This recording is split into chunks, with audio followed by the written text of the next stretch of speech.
Hello, Otafest listeners.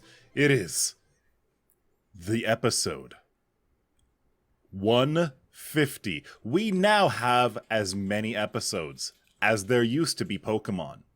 -1. But I'm here. I'm Angelo. And who else is here? It's Nancy. It's Jei. It's me. Hello. Hello. And thanks, everyone, for coming down to Calgary Expo and visiting our table.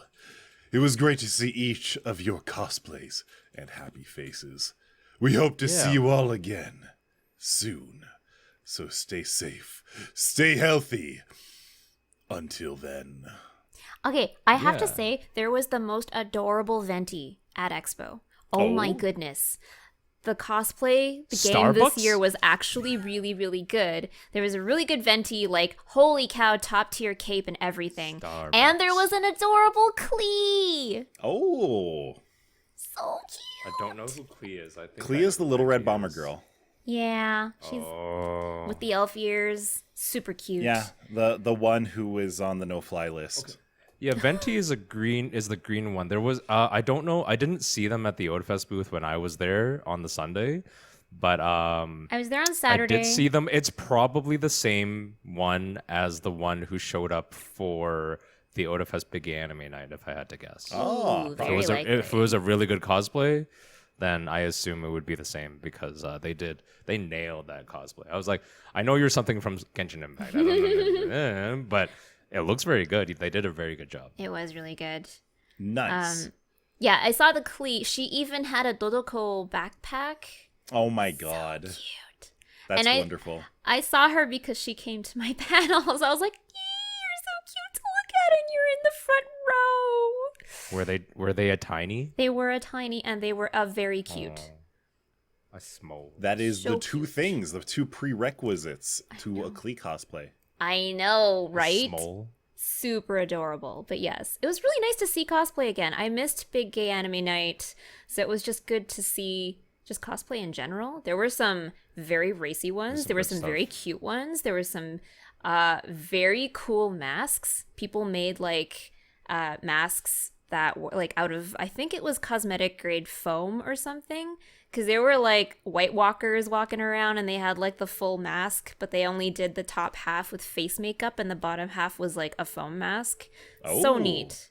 Oh, that's a good idea. There was a cosplay. I assume it was a cosplay. I called them the Breakfast Fairy because I don't know what they're from. The Breakfast Fairy. There was this this person wearing like a very cool like dress that was kind of, it looked vintagey in like the coloration and the style, but it had like sort of breakfast inspired bits on it, and then they had like this cute little side bag that was a old timey looking cereal box that said like, no, it wasn't cereal, it said waffle and pancake mix. And it was like a big box that they could use, but as a side bag. And I don't know, but Breakfast Fairy visited the Otafest booth. The vintage I'm Breakfast very happy Fairy. to see. Yeah.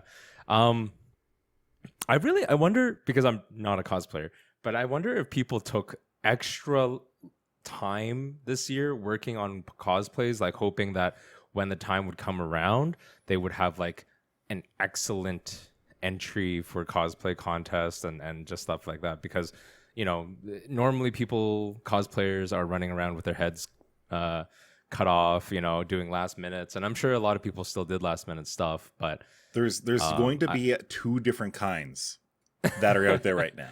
There's going to be the people who are like, okay, these are all the cosplays that I wanted and finished for 2020. And I'm saved going to up and put stockpiled. more work into them for 2021. They are going to be the best cosplays for 2021 cons. So there's definitely going to be some of them out there. Yeah, Then and there's then going to be the people who are like, okay, normal people. so I made all of the ones for 2020. I'm going to have those in my pocket whenever I need to. Let's start on the ones for 2021 too. Yeah, those were the ones who had a really, really hard time getting up every morning of the event and going, I don't know which one of these cosplays I want to use today because they now have so many. It's I wake up, look in the closet, and I don't know what to wear today problem, but for cosplay. Exactly. That's exactly it. The kind of people who like bring 6 or 7 costumes to a convention and they swap midway through the day. It's like, okay, time for lunch. I'll get out of this costume. I'll eat a burrito and then I'll sew myself into the next costume. I've heard that people happen. doing that, and I've never like thought about doing that because, well, I'm not a cosplayer, I guess, but that's like always extreme to me. I'm like, you don't need to do that. No.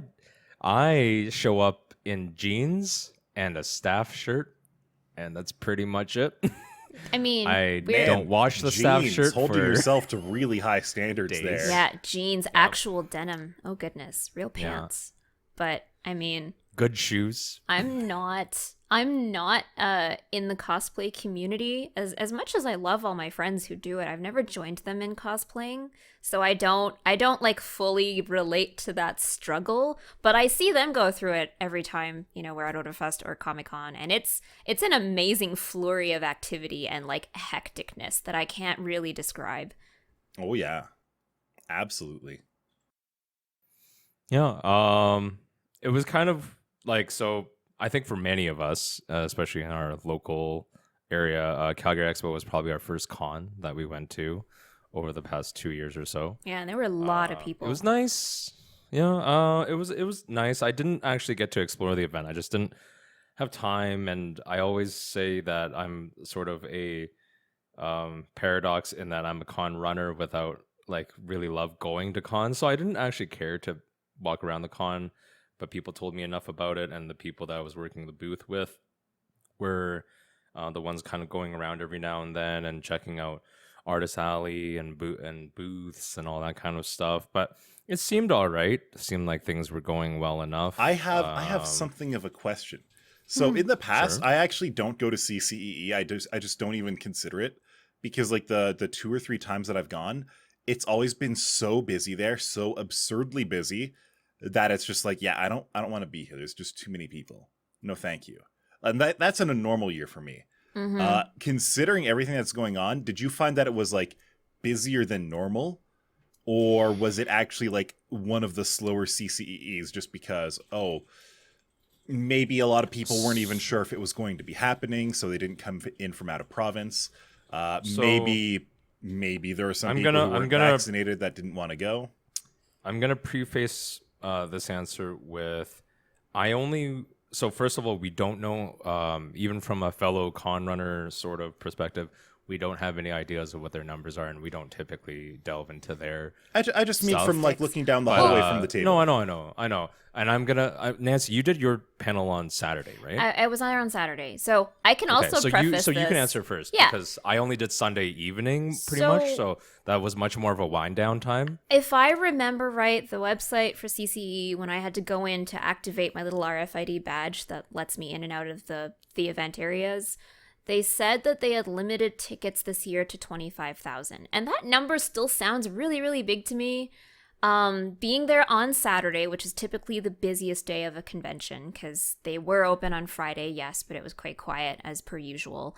The Saturday ended up, to me, feeling like what a Sunday would feel like in a pre-pandemic convention event. I was at the Otafest booth for a few hours, just helping out.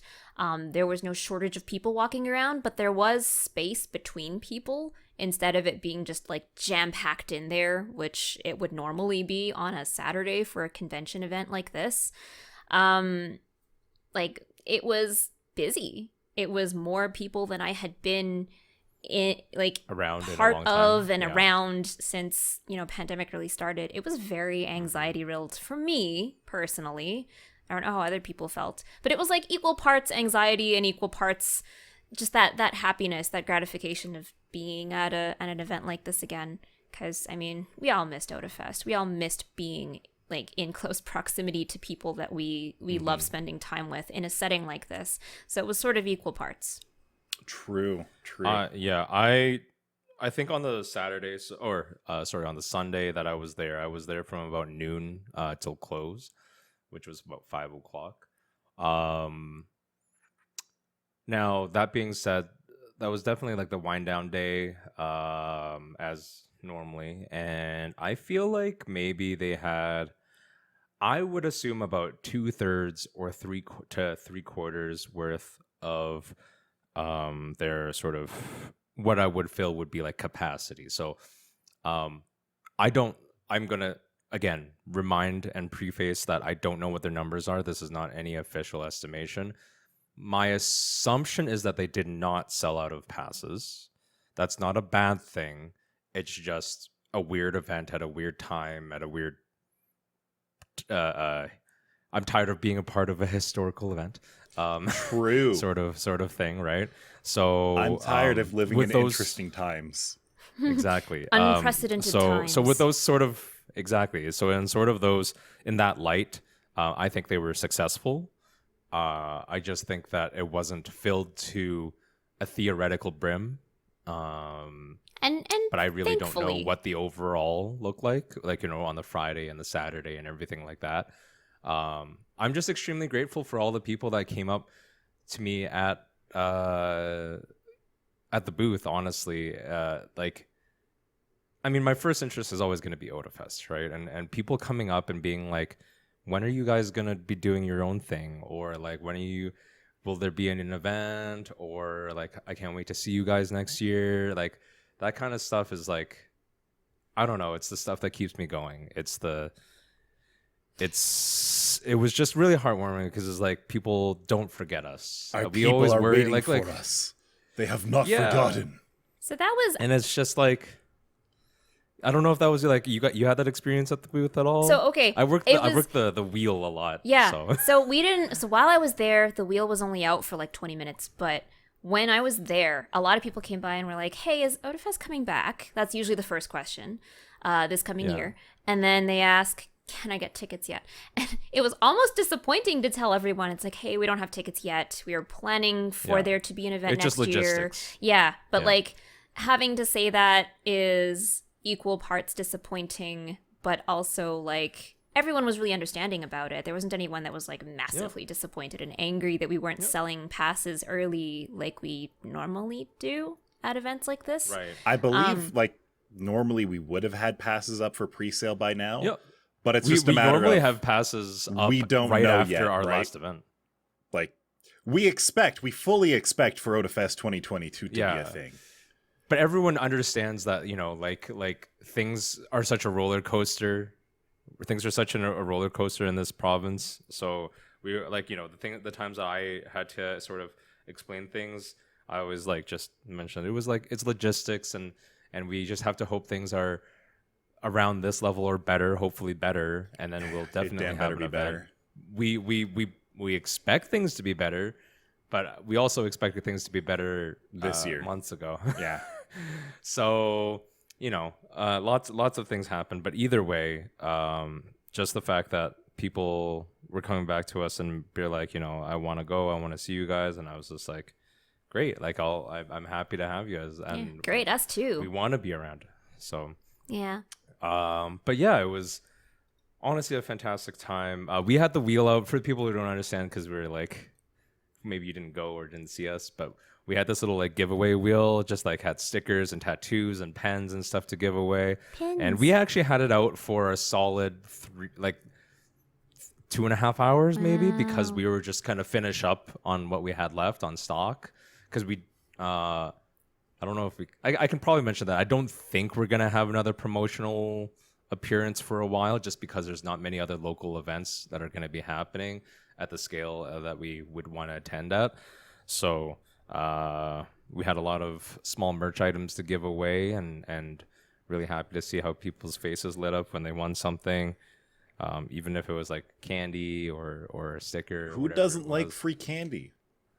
Like Yeah, well, we stickers. give away Haichu. We give away Haichu. It's not Oh just my like God. some It's the premium sad, stuff. like Werther's thing. Oh, It's the good- Werther's. Werther's is Little, good, but little Mentos you don't want it all the time. packs. Like, no. Yeah, No, we exactly, gave away right? high chews. That's the good stuff. Yeah. So yeah, and I'm pretty happy with the way Expo went. I think just not from an organizational standpoint, but just seeing people being engaged and involved. like our the fellow booths around us and just like the general audience nearby. So I think everyone did well. That's hope- wonderful to know. I'm glad that the everyone did well. booth did fantastic and that people are excited. But Nancy, you also had a panel that you were on at CCEE. I did. So, funny story. There is. We were originally slated to have our panel at like 11 a.m., which is like the death slot for any panel on a Saturday. Nobody wants to get up for a panel that's actually informative. That's at 11 a.m. on a Saturday. Everyone's still nursing their hangover. Everyone is either nursing a hangover from the night before, or they are going to like a game show event or some other like more like audience engaging type things around that time slot.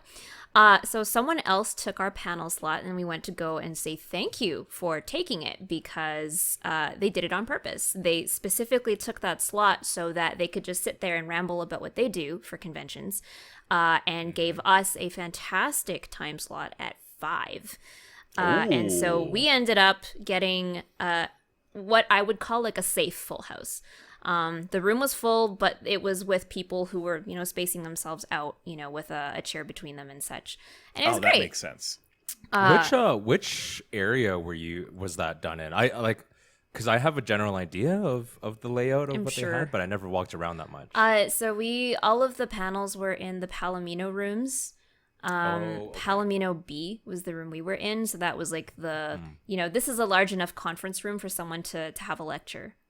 To 200 people. I was about to say, about 200, 250 people. Right? Yeah. No, it was good. It was really good. There were lots of really good questions. Backtracking a little bit, I should tell you at least what the panel was about. My friend and I, Mike Anthony, we did a panel on how to get into voice acting. Apparently, there are a lot of people who love the idea of getting into it, but have no idea how to get started. So there was a lot of, we went over a lot of things. I had a bit of an agenda on my phone so that I could keep us on track.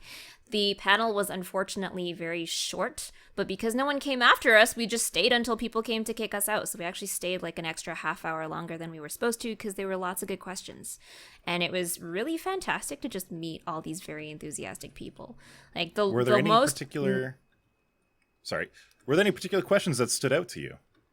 The most common comment that I get is, I thought I had to move to get work in voice acting, which is really no longer the case. That used to be the case when all voice acting was concentrated on coast, and now it's not. It's very not. The internet makes the world much, much smaller, and it's, I've lived here my whole life, and I get decent work through voice acting all the time.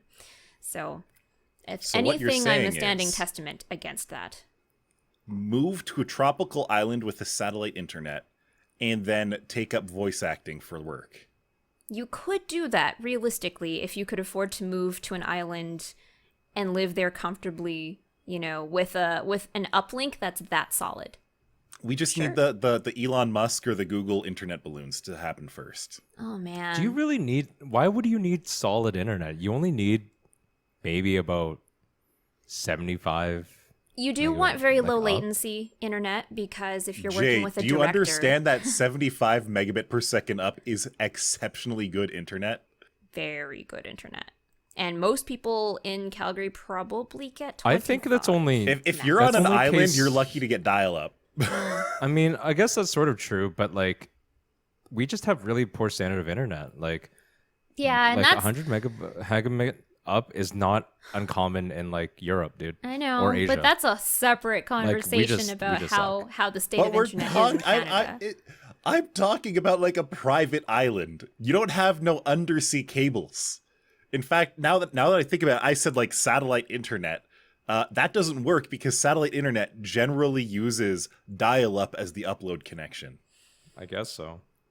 Oh my God. You do want something at least relatively low latency because if you're doing any sort of rehearsals, if you're working with directors, if you're working with the other actors, having that kind of latency just ask really the director to kills it. send you instruction by carrier pigeon. Oh my God.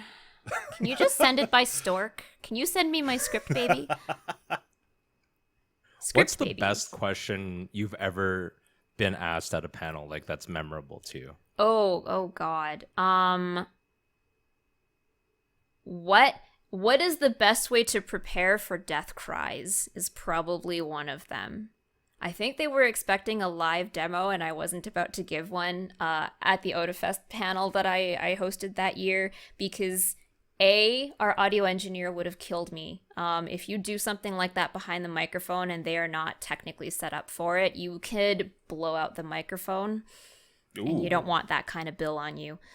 So I didn't, but it was a good question in that I was very curious what they were working on, where they needed to be that graphically detailed about how to do a death cry. Because they were very specific. They were like, I would like some advice on how to do a death cry, but like, you're gurgling because there's blood in your throat because you've just been stabbed like X many times in the chest and in the throat and this and that. And you're like, that's very specific. Pour a glass of Chucky milk.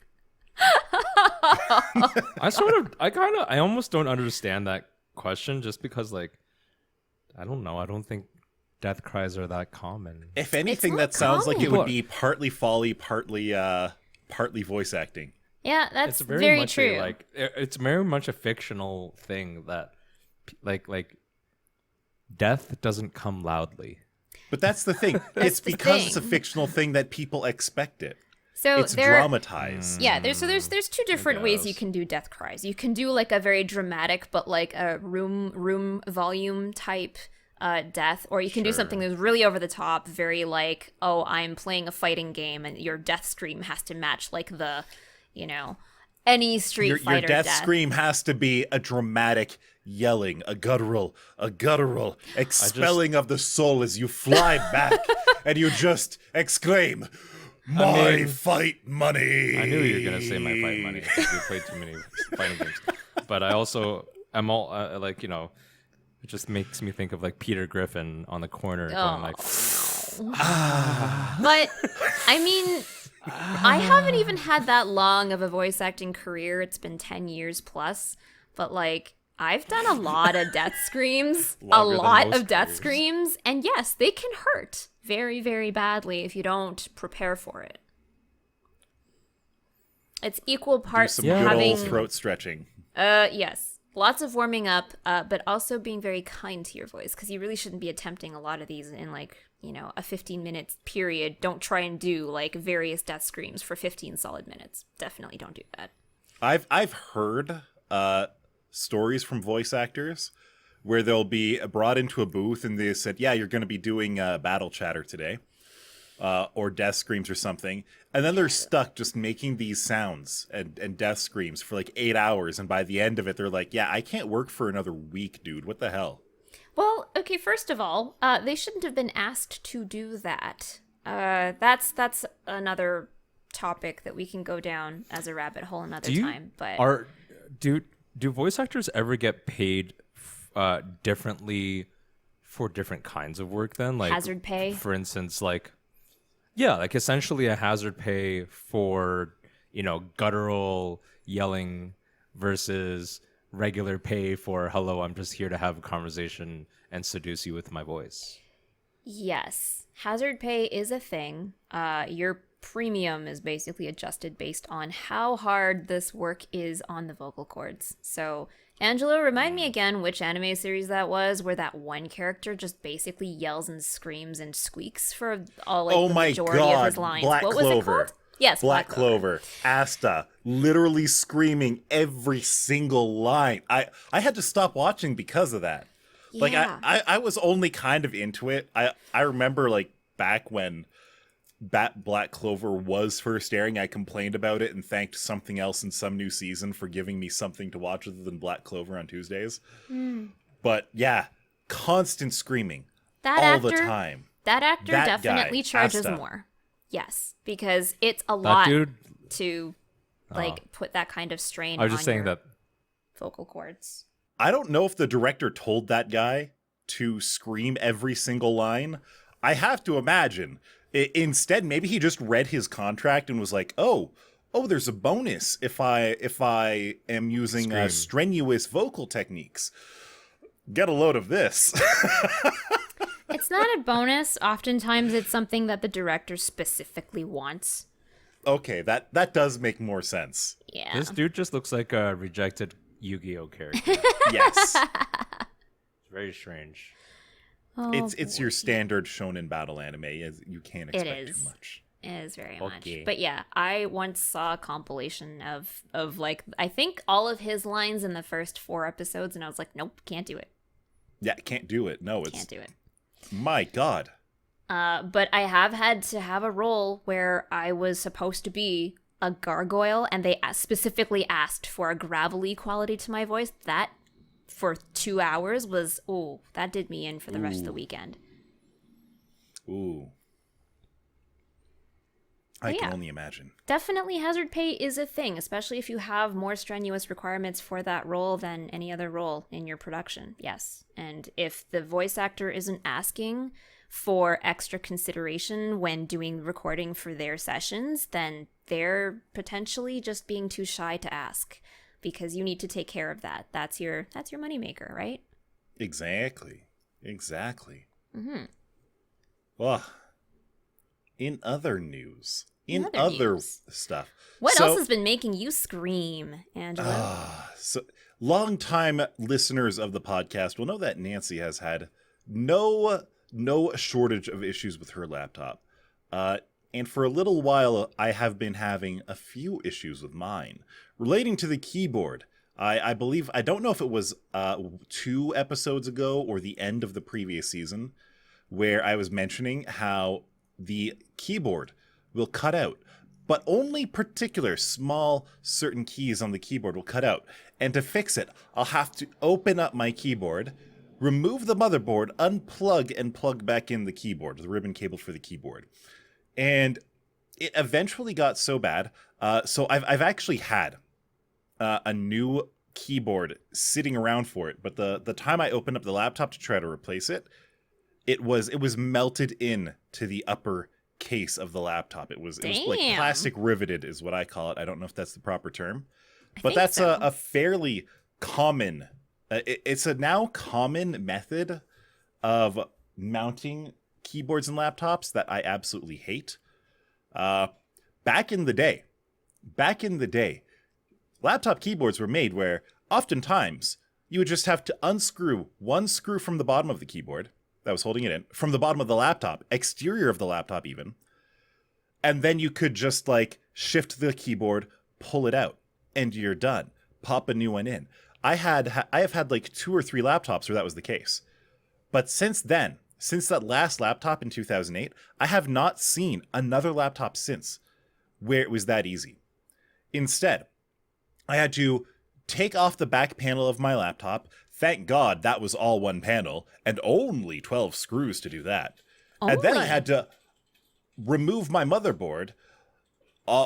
Just had to remove like the video connections, the Wi-Fi connections, the power connections, 2 different daughter PCBs, the hard drive, the motherboard itself. And then finally I can see, here is the keyboard, and it's melted into the case. But my laptop, my keyboard is just, it was unusable. It was so bad. Like I would unplug it, reseat it. I would do that whole thing, and it would work for maybe half an hour before the problems would start popping back up again. I'm like, my fucking God. So I finally look up a guide, and they're like, yeah, this is how you do it. Take a soldering iron and melt the fucking plastic bits off. Oh. That is how you do it. Oh. And I was like, this can't be real. And I do a little bit more research, and yeah, you can do that. You can also just use X-Acto knives to cut the plastic off. And then people are like, well, how do you, and it's like, well, if you make sure that the melted stubs of plastic are kind of cleaned up before putting in your new keyboard, you can kind of melt them back into place. Or you can use ABS 3D printing filament and friction weld it back into place. Oh my lord. And it's like, wow, what the hell, laptop manufacturers? So I went through, I did it. I kind of did a bad job because the keyboard isn't perfect, but it works. Despite me like manhandling it, trying to poke the melted, jaggy, wiry, horrible little bits of plastic through the different spots of the laptop, there was like 50 or 60 different places of plastic that I had to melt out and then freaking punch back through the laptop and remelt. I think of the like 50 or 60 of them, I got maybe 8 to remelt and secure into the keyboard. Ooh. which tells you how many they actually needed. Oh my god. So was it actually like slicing a hot knife through butter, or was it like a very painstaking process of like, is it melted yet? No. Is it melted yet? No. So when I'm taking out the old keyboard, I can be a lot more violent with it because I'm not keeping that keyboard and I hate it. So it's basically, I took a little metal shiv and wedged it in under one part so I could get like a good bit of leverage up. I would take the soldering iron then, jam it against the plastic thing, and I would just melt it until that part of the keyboard popped up. And I would just keep doing that. It took me overall about an hour and a half to replace the thing. Again, it's not perfect. If you know what to look for, you can obviously see that it's been replaced. But it appears so far to be working. So far.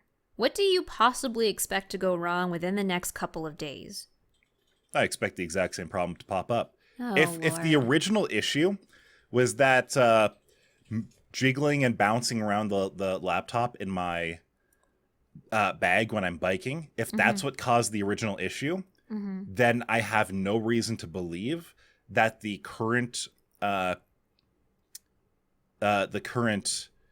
ribbon cable might also start becoming loose.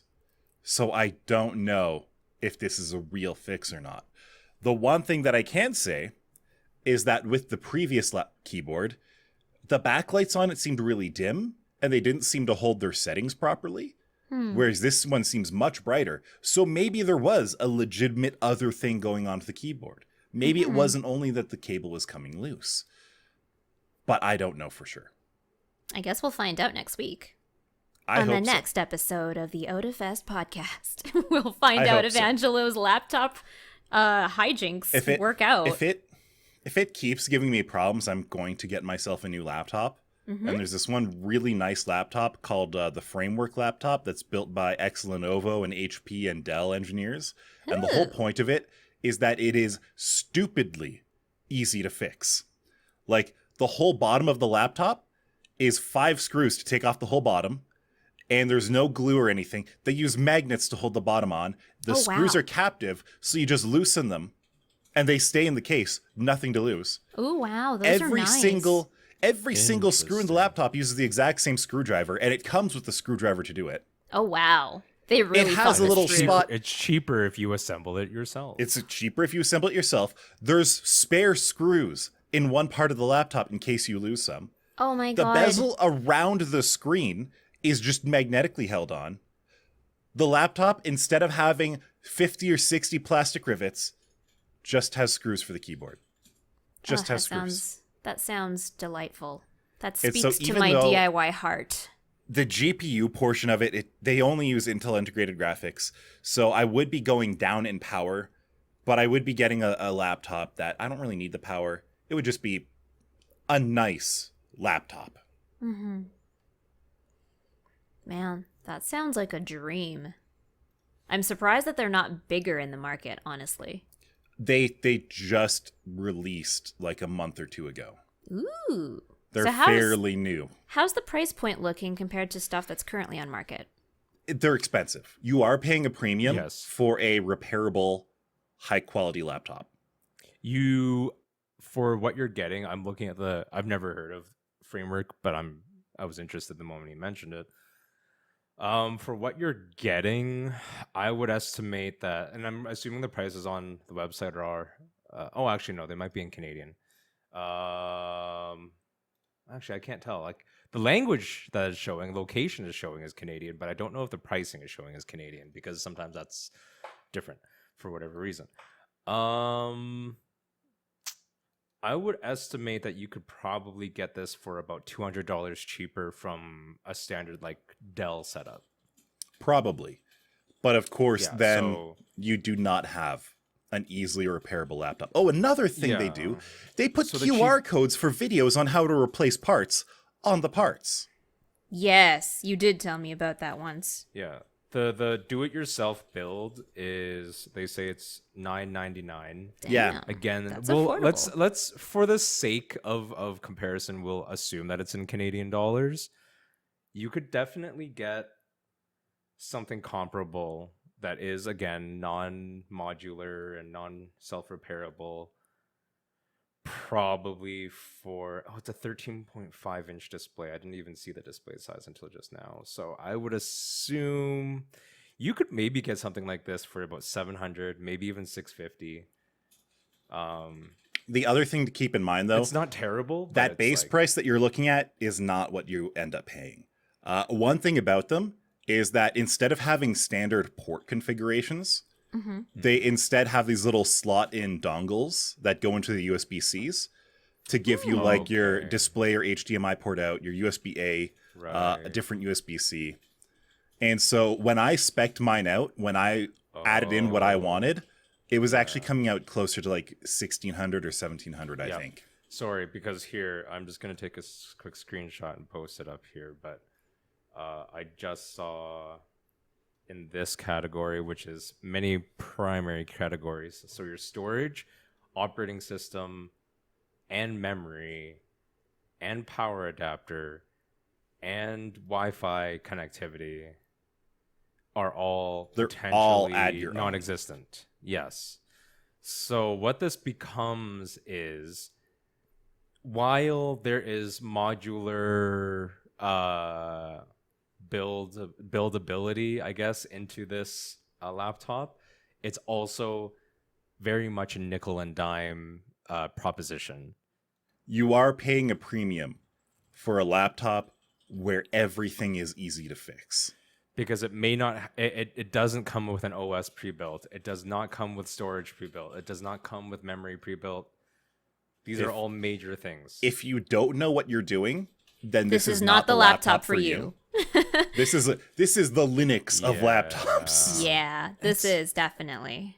They do have pre-made options. They do have options that will come with like an OS that do have everything put together for you. But when I tried to do that, it said, "Sorry, we don't have that. Configure now." I'm seeing if they'll take me. Okay. It did work. Just the first time I tried to click the link, it glitched. The pro level, which I assume comes with everything that is the best of what they're able to give you, which is an i7 processor with 32 gigs of memory, 1 terabyte of storage, and Wi-Fi 6, and Windows 10 Pro, says that it's sold for $2,600. Yeah, that sounds about right. What was hold on. The most comparable laptop I can think of is whatever that Razer gaming laptop was that came out recently. Oh, the Razer, like the Switchblade or whatever they call it, or the Razer Blade. Yeah, the Razer Blade is primo. That, now, don't get me wrong, that starts at 2,400 Canadian. Like, I just went on the website really quick, but that is still the base model is probably still a better computer in terms of its ability than the highest end framework PC. Probably. Yes,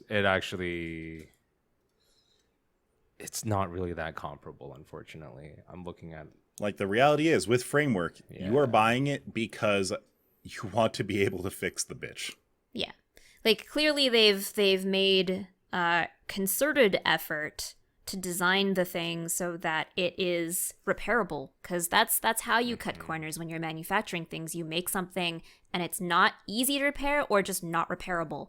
For instance, my fob to get into my car, like my car key itself, it is resined in there. Even though I know exactly which thing I would need to fix in the electrical wiring, if I could open it up and the actual PCB was available to me, I could fix this. I know what's wrong with it, but I can't. It's completely stuffed with resin, and I just have no other option but to buy a new one. Oh my God, I hate when they do that. I know, I do too. It's a cool... Sorry, the framework laptop is definitely a cool concept. I don't think it's recommendable to a standard consumer. 95% of people. A standard consumer would not like this. However, people like me and Angelo would. Yes. Absolutely. I'm actually sort of upset because, like, assuming most of this stuff is sort of proprietary as well, you won't, like... That's the thing, it's not proprietary. What, like, if I want different options for my keyboard, for example? Now, that is something. That's what I mean. Just like, because laptop things like that, ideally, if they did sell a lot of this stuff, you would have like third-party options. But right now, that's way down the line. it's for these it's like guys, any if other that kind of happens at stuff. all. You can put in whatever RAM you want. You can put in whatever storage you want. You can put in whatever Wi-Fi card you want. But when you get to like the processor, just because of the way that laptop processors are, it's BGA. You are not replacing the processor. When it No, comes you can. down, It literally markets it as there's a in the FAQs. It asks, is it a "Can I socketed upgrade my processor? CPU? Can I upgrade my CPU later?" Yes. If you ever need more performance in the future, you can upgrade to a new mainboard with a new CPU on it. They say a new main board with a new CPU on it. That's replacing the whole Yeah. motherboard. Yeah. Which, That's also true. if they intend to keep that form factor, absolutely. Because right now, if let's say I have a very good laptop, supposedly the keyboard is fantastic, the screen is fantastic, the mouse works. I like the body and the ports, and all of that, and I wanted to just replace the CPU and the GPU. Get fucked. Replace the whole thing. yeah. Whereas with this, if the battery is still good, if the screen is still good, if the keyboard is still good, if all those peripherals are still good, you're just dropping in a new motherboard with a new processor. Okay, that's great. And you're just swapping your RAM and everything back in. But that's still probably like a 300, 400, 500 replacement. As opposed to a new laptop, which would be 1,500 to 2,000 because all those peripherals are expensive. Mm-hmm. That's fair. No, but like I said, you can get a comparable base level for about 700 or 800. So you'd be paying $300 more for just a new non-repairable. Anyway, I think the point being made here, and that we've already reiterated, that is obviously a niche. It is very audience. niche. It doesn't make it bad. The product seems good, but it'll need more uptake. Not even just from itself as its own product, but like in the market for even companies just to uptake this kind of. I really hope they survive. Me too. I hope they Just so survive that long it enough for becomes when I popular. need a new laptop. I hope they survive long enough for could when be I soon. need to buy one for my parents one day. Like my laptop, I bought it at the end of 2017, but because it's my side computer, so I don't need it to be powerful. Just make your Steam Deck your new computer. Honestly, I have considered that. I have thought about that. Part of me is like, ooh, I want to get a framework laptop. My laptop, the keyboard is bad and this, that, and the other thing. And it's like, oh, but I intend to get a Steam Deck next year anyway. Oh, but the framework is cool and sexy and fixable and repairable. The Steam Deck's not going to be sexy and repairable like that. And so it's like... The Steam Deck, I just looked it up as well. There's just in like the news, because I haven't heard a lot of updates since they hadn't announced, it's the big going to press use some release. standard parts, but it's not intended to be rather No, user replaceable. So it's going to be like taking apart a laptop or a controller or something. It's going you to can be do some difficult. modifications, but not everything. Yeah. It says 72% of top 50 Steam games can run on Linux on it, so that's nice. By what Valve is saying, it's like, oh, if a game does not run on the Steam Deck at launch, we consider that a bug. That is something that they were actually saying, That's and good. the reality, that's a very good mindset to have, and I'm really hopeful that the Steam Deck does well. The reality is there's certain things though that just it's not going to happen. The way that a lot of anti-cheat stuff works, that is the biggest issue.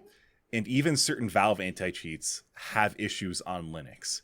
But supposedly, I can't remember if I heard this or if I read this, so this might be a rumor. It might be hearsay, but I'm going to repeat it anyway. Supposedly, Epic has been working to get... are they doing easy anti-cheat, or is it Unreal anti-cheat or something? Their Fortnite anti-cheat, I think they're trying to make it work on Linux. Interesting.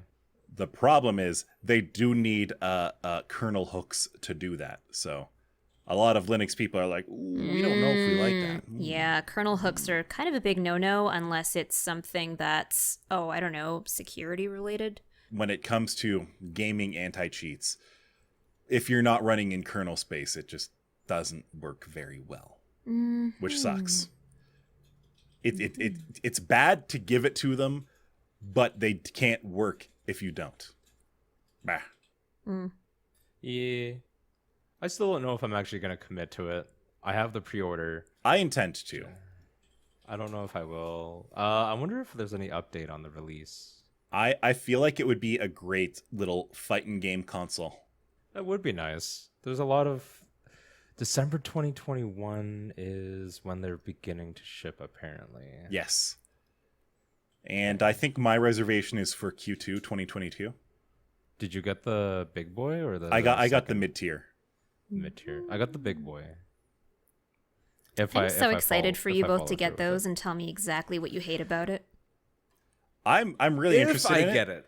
And if Jay gets his, I want to compare it to mine because his will have the anti-glare etched glass screen, whereas mine will be the plebeian tier normal screen. It's scratchable more likely one? than... I'm going to say that it's more likely than not that I will get it, but more likely than not right now is sitting at 60%. The other thing is that Switch is coming out with a bunch of games. I've said before that I sold my Switch, but now I'm going to get a new one. Once the fancy Switch with the... What is it? What did they get? The OLED screen. So that once that one releases, I'm hoping to get the middle one. The one that was upgraded from the original launch Switch, which I had. But now there's then there was a sort of, I think about 8 months to a year later, they released another Switch that had a better battery life essentially, and it wasn't a slightly that better soon. Switch. It wasn't that soon. It was like a year and a half or 2 years after. Sure, but you know what I mean. But yeah, right? it was just a different hardware revision. Exactly, a slightly better one, and that one I assume is gonna drop in price, which is I'm gonna be getting that one because I don't care about the OLED screen. So, yeah. If they do it that way, they might just stop making that one entirely and only have but the it'll OLED still be in version available. stores.